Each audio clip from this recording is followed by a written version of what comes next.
E3 is tomorrow, and with that in mind, let's answer some more questions. Incidentally though, if you're curious what I and other Halo fans are expecting to see at E3 this year, check out Hidden Xperia's channel. I don't know that it'll be released at the time I'm releasing this, but go check it out. Anyway, let's dive in. Japan Yamatoman asks, Q&A, what is the date of death for Daisy 023? Also, which planet did she get killed on? Now this is an interesting question. When Halo Legends was being released, there were a series of digital trading cards released through Facebook, which claimed the episode took place on Harvest. However, as fans pointed out, rather recently actually, the planet in the episode takes place on has 2 moons, whereas Harvest has none. 343 has since stated that the planet is currently unidentified, but interestingly, those same Facebook cards said that Daisy died on her home planet.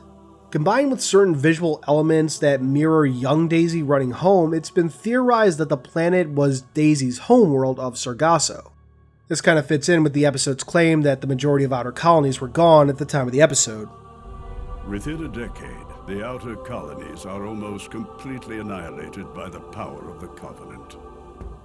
If the planet is indeed Sargasso, that would put Daisy's death sometime in 2546. But ultimately, we don't know what planet she's on or when she died, so yeah. Half Left asks, love that name, Q&A, are you an actual Canon or just a liar? I'll unsubscribe if you aren't. I'm good friends with a Canon, does that count? ODST Commander asks, Q&A, I've asked this multiple times in the Halo Discord but never got an answer. Do Forerunner ships have things in their ships that filter out spores? Because in Defender of the Storm, Adequate Observer says that the ship that brought the compromised filters had probably been infected. By the way, thank you good sir, and have a nice day if you read this. Thanks, you have a good one too. Anyway, to answer your question, I'm sure that there are innumerable failsafes against flood infection and infestation, but there will always be the possibility of what we would call human failure, so Forerunner failure in the case of the Forerunners. In the final book of the Forerunner saga, Silentium, it's noted that the master builder, Faber, was going around capturing small ships infected by the flood, scrubbing them clean, and then selling them back to warrior servants for a high price. Because he's a piece of crap. And of course, to paint him as an even bigger piece of crap, it would later come to light that Faber's decontamination protocols were grossly inadequate, and that the warriors would often end up being attacked by the flood and infected. Defender of the Storm is set towards the end of the Forerunner Flood War, sometime we don't know exactly when, so perhaps the ship that visited the gas station was one of the ships that Faber had sold back to the warrior servants, or one with a similar history. That'd be my initial guess, but ultimately we don't know for sure. Nathan Wright asks, Q&A, the former Spartan from Nightfall breaks canon, right? So this is a retcon, but nothing too serious. The retired Spartan was Randall 037, who had gone missing in 2532. He later reappeared and was de-augmented by Oni, which isn't all too canon breaking. Though from some other replies I saw, I think you're asking about Randall being from Earth. Now, this actually does go against what we originally knew of the Spartan 2 recruitment protocols from Halo the Fall of Reach and Halsey's Journal, which stated that candidates were sourced entirely from the outer colonies. Now yes, I wish 343 hadn't done this, I wish they hadn't retconned this, it seems very unnecessary, but I think Bungie opened the Pandora's box initially, where George was from Reach itself, not an outer colony. So does it break canon? Technically yes. Halo's used to retcons like that, so yeah. What can you do? Besides, that's the least of that series' issues. Kay asks, nice, short and simple. Q&A. One of my favorite elites is Thalotami from Halo Legends, the package. Do you think 343 will ever bring him back? I've always wanted to see him again, constantly asking during the catalog days in the Halo Q&A thread, and have him have a rematch with Master Chief. I do love Thalotami, and I would love to see him come back, but I'll be honest, I'm not holding my breath for 343 to ever do that. Sadly. Halo Bart asks, Q&A. With the exception of Zoe Reskin, are there any other known Shyuum that took the side of the Sangheili during the Great Schism? Also, what is your opinion of the Halo mashup pack in Minecraft? To my knowledge, Zoe Reskin is the only named Sangheili ally, though it's noted that there were a few others. Maybe one day we can see others that sided with the Sangheili, or at the very least are not hostile towards them, maybe even having reconsidered things after the Great Schism. It's noted in Shadow of Intent that Urtas Vadum was sent to find other San Shyuum survivors, so maybe that's one way we could potentially see more friendly San Shyuum. As for your second question, yeah, of course, love it. Minecraft is fun, Halo is bae. ZarGG asks, Q&A. I don't know if this has been answered before, if so let me know. What do you think about 343 creating a PvE game mode that expands the lore? Kind of like Spartan Ops, but done better.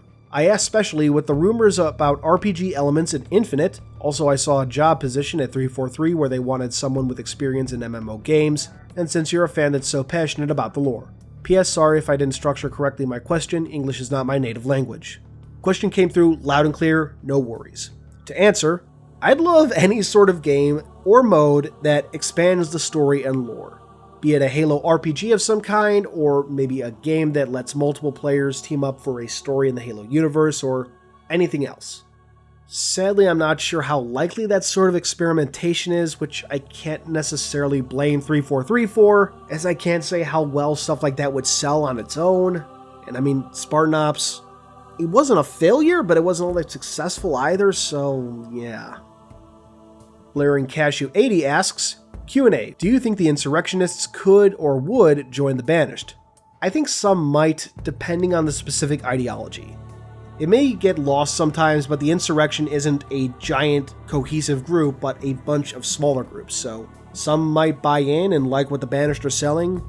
I think a majority, though, would probably say, no, screw you. After all, the insurrection is all about we don't want to be controlled by a central government, and while it's not really a government, the Banished is a controlling force, so I don't know how easily most groups would bend the knee. But, again, some might. RP Ghost 1776 asks, Q&A, why would Atriox order Decimus to kill the scientists on the Ark when the Banished invaded it? As Atriox himself states in Rise of Atriox number 5, Atriox sees no advantage in needless killing. Surely the science team was not a threat. Atriox would have seen the team as an advantage to better understand how the Ark worked given their time on it. My best guess is that the science team being from the UNSC, Atriox didn't think that they'd be willing to help, and if they aren't willing to help, keeping them alive would only be a waste of resources. Even if some were willing to help, they'd ultimately be a security risk, especially because of their knowledge of the Ark. God forbid one escapes and somehow calls the UNSC. Now, I know that wasn't technically possible at the time, but Atriox didn't know that when he first invaded, so I hope that's a somewhat satisfactory answer. Random person asks, Q&A, will you play Phantom Dust? Never played it, but I certainly wouldn't say no to a new experience. Benjamin John asks, Q&A, I have 3 questions. 1, how are you doing? Doing fine, overall. Long week, but nice weekend ahead. What is the meaning of life and why do we exist? Life is meaningless and we exist because of the Big Bang, physics, abiogenesis, and evolution. 3, how do you feel about armor lock and Halo Reach? Now that's a funny story. I actually used to be a staunch defender of armor lock, to the point that I actually argued that nerfing it after the Halo Reach beta would make it useless. Go ahead and pause the video and laugh that one out. Because I do whenever I think about it. Obviously I got that one very wrong. These days, I don't care for it, I don't miss it, but if I'm playing Halo Reach, I will use it to my advantage. Gotta play the game. But I still think Jetpack was worse. Anyway, Carlos Wilfong asks, Q&A, Mr. Halo Canon. My name is Toafreak. Mr. Halo Canon was my dad. No. Mr. Halo Canon, have you heard of the Marathon Trilogy, and if so, how would you react if Bungie or other game studio got the rights back and said they're remaking the trilogy with modern stuff and such? How would you react? Definitely heard of it, definitely played it. Fantastic series. I love the gameplay and style of storytelling. It's Now, if Bungie did decide to remake the series, I'm honestly not sure how I'd feel. Marathon's style of storytelling is fairly unique, and I'm not sure how well it would be received in today's market. It's honestly a coin toss because there's definitely a market for that sort of storytelling that you'd have to seek out, but it's a niche market to be sure. On the flip side, if Bungie decided to update the style of storytelling for modern audiences, I don't know that I'd be all that interested. I don't know for sure. So I really can't say one way or another. I mean, ultimately, if they were straight up remaking it, same style of storytelling, I'd be on board 100%. If they decide to update things, maybe. In my head, I'm always the kind of guy that's reluctant for remakes that put a new spin on something classic, but God knows how many times I've caved and just bought that kind of shit, so. Thomas Boland asks, Q&A, would you like to see challenge/progression armor back? So, 2 answers here. Regarding challenge unlocks, outside of non-multiplayer modes, I don't want them to return. They're intrusive on the multiplayer experience, as if someone is trying to complete a challenge or an achievement, they're focused on that rather than the match, which can have some negative effects on the experiences of other players, so not a fan of that. Now, progression unlocks like we saw in Halo Reach and Halo 4, yeah, totally on board. Captain E2000 asks, Q&A, with the more powerful hardware, do you think that 343 should bump up the number of players in game modes like BTB, or have the amount of players for each mode become something that people identify Halo with? Thanks for hopefully answering. Love your videos. Love you too. Nah. Definitely hoping that they bump up the player count though. In fact, that Warzone is able to support up to 24 players alongside AI elements, but Big Team Battle still only goes up to 16 players and Halo 5 still baffles me. I'm sure there's some technical explanation as to why that's the case, but I really hope the Slipspace engine can let 343 up the player cap. If you can do 12 on 12 or 20 on 20, I don't know, insane numbers of players battling it out on maps, I'd totally be down for that, whatever the cost. A Fluffy Bunny asks, Q&A, what do you think about Operation Trebuchet, the Armor 3 mod? I haven't had the chance to play it myself, but everything I've seen I love. One day I need to sit down and give the mod a try, absolutely. Nodor the Conqueror asks, Q&A, I know this isn't Halo related, but what the hell is with Evangelion's ending? Like, seriously, what was that? If you don't watch Evangelion, I'm sorry, but thank you for reading and answering my question. Keep up the awesome work. P.S. The body pillow part still has me cracking up. So, Eva. I've definitely watched it. I was with the generation that watched it back when it premiered on Toonami back in who knows when anymore. I'm sure somebody knows the exact dates. But I remember watching it. I remember talking about its endings with my friends back in middle school and high school, and the absolute mindfuck that series was. Actually, fun side story, back when I was in, I think it was high school, but it might have been middle school, there was a rumor going around that if you watched all of Evangelion, like if you binged the entire series in one sitting, you would commit suicide. And there were rumors that people committed suicide in Japan after Evangelion finished up. I don't know if there was any truth to that one. Obviously, there's no truth to the whole binging one, but there were some ridiculous rumors back in the day. So, as for the ending, this is not the kind of place to explain that. It's a lot to grossly oversimplify it. I will link down below, and you know what? I'll put it up in the cards, like at the top right of the video. I'll link to some explainer videos, or at least one, because there have been a couple good ones that get into the meaning behind it all. It has to do a lot with Shinji growing up and coming into his own. At least the original series ending. Obviously, you get into instrumentality in End of Evangelion, which I also love, but yeah. Goddamn. I need the rebuild to finish, man. That's what I really need. Jedi Spartan 38 asks Q&A. I have 2 questions about Spartans. Please answer this, as for some reason my questions never get picked in Q&As. They're entirely random, so I promise you I'm not avoiding them. Anyway. Number 1, do Orion/Spartan 1 candidates have enough augmentations to support the use of Mjolnir? I'm just really wanting to see Johnson kick ass while testing a prototype Mjolnir armor in a future story. They do not. They're stronger, faster, and tougher than the average trooper, but they are not Mjolnir capable. 2.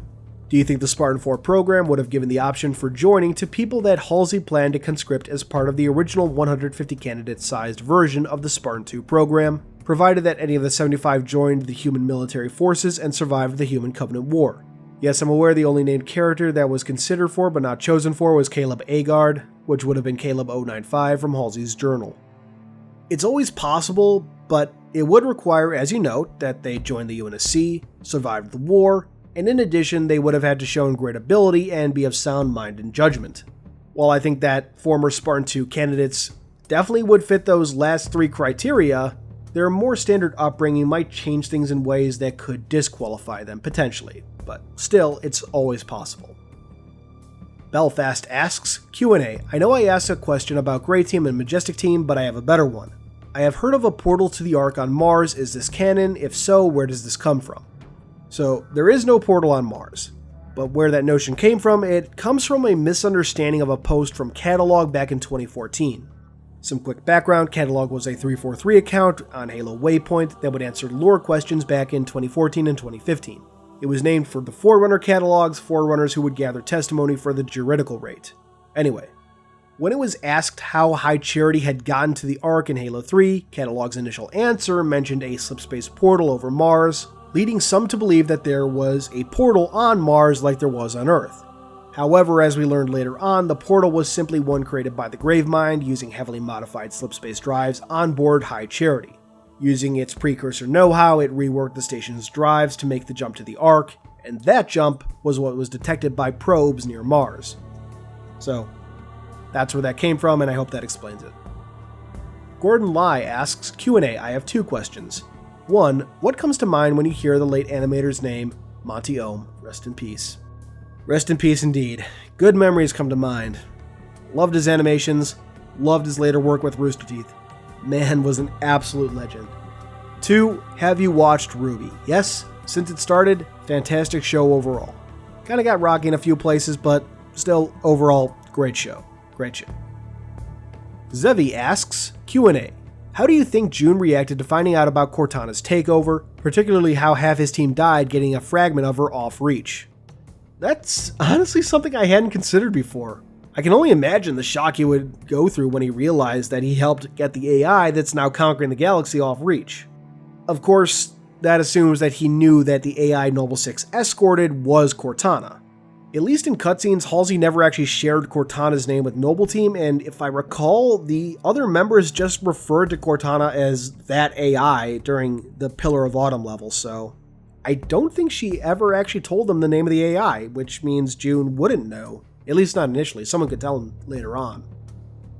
Dark Lord Ainsley asks, Q&A, why is humanity so far behind when it comes to technology? 500 years in the future, they should have laser weapons and shields should be standard, but I would like to know if there is more to this. Have a fantastic day. Thanks, you too.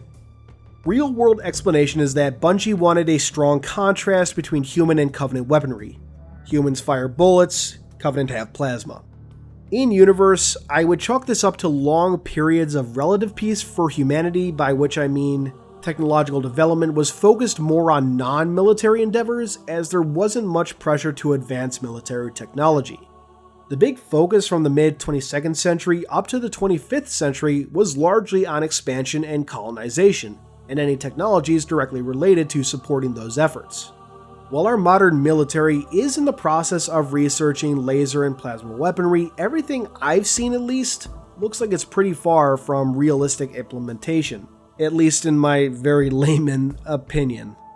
Traditional ballistic weaponry is incredibly reliable and easy to produce in mass quantities, so I can see why the UNSC would largely stick to it. So, I hope that's a decent enough answer. Buttery Goodness Inc. asks, Q&A, since we know Halo Infinite is post-Halo 5/Halo Wars 2 of probably 1 to 3 years, would it be possible to bring in blue, red, and gray teams into the story? We already know Chief is the main focus, but the rest of Blue Team has me worried about potential death in the future for these beloved characters we've known for years. 343i may do something dramatic, or it's a simple story with a Chief like the original trilogy to keep the heavy lore out of the game, however written into the books. The hinted Gen 3 armor has me very excited to see revisions of classic 3 to Reach armor, while keeping it Halo designed unlike the abominations found in Guardians. I know it's a long question, Halo Canon, and I'm sorry. Have a great day, time at E3, and year of presenting Halo lore, news, and other media while we wait for Infinite to release. Thanks for the well wishes, I hope you have a good one too. To answer your question, it's certainly possible for Grey Team and Red Teams to show up, but I think it's highly improbable. Grey Team especially. Grey Team are from the books, and I think that's unlikely given that this is a game and 343's recent comments about swim lanes, Keep book stories in the books, keep game stories in the games. Maybe they could do a side game unrelated to the main series. I'd certainly love to see something like that, but not in Halo Infinite, definitely not in the mainline games. As for Red Team, while I do think it's likely that we'll eventually see the Halo Wars story cross over into the main games, I don't think that's going to happen in Infinite. Outside of Ellen Anders possibly, I hope, appearing. Regarding Blue Team, I don't think we have to fear them being killed, but I do worry about their potential absence in Halo Infinite and how that'll be explained if that's the case. If it's explained at all. Hopefully we'll find out tomorrow whether they have roles to play in Infinite. That British guy asks, Q&A, do you know where Omega Team are? It says in Halo Wars 2 that they're still out there somewhere. Sadly, we don't have any details on the whereabouts of Omega Team. Hell, the fact that they survived the Covenant War was a shocker alone. Langston Smith asks, Q&A, second attempt. So what do you think the status of the Great Schism is post-war? The events of Halo 2 and Ghosts of Onyx implied that the Sangheili and Jiralhanae were prepping for all-out war, and the return explained the two species were still fighting each other up to at least 2559. But most of the other Halo media barely mentions anything about the Great Schism, or at least any major war between the elites and brutes in the post-war era.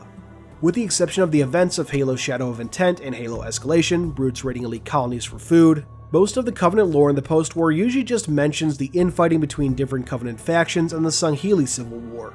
Do you think that there's a major conflict going on between the elites and brutes behind the scenes, or are both species too disorganized, due to their internal conflicts, to continue fighting each other at large?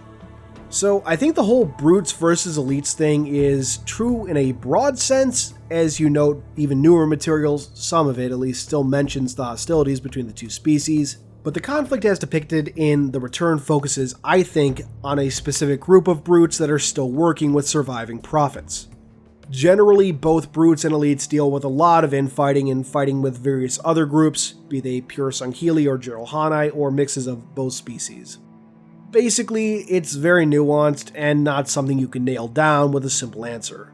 I do actually want to make a video exploring that post-war era in a broad sense, so hopefully if that happens, I'd like to do it for my MCC Primer series as we approach Halo 4, I can explore this question in a more satisfactory manner. And that will wrap up this Q&A. A lot of great questions. If things go well, I hope to do a post-E3 Q&A, so if you have questions, hold off until next week. Or tomorrow. In the meantime, get hyped for tomorrow. I'm going to be live streaming the Microsoft conference like I attempted to do last year, so fingers crossed my computer doesn't just crash again. So consider tuning in. Or don't if you want to enjoy the show on your own. Or with another streamer. Your choice. I won't judge. Until next time, be it tomorrow or another time, this has been Halo Canon. Thanks for watching, everyone. I hope you enjoyed this video. If you did, please consider subscribing, and if you really love me, hit that notification bell and leave a thumbs up. These both really help out the channel. I wouldn't be where I am now without your views and support, so once again, thank you. Keep on being awesome, Canonites.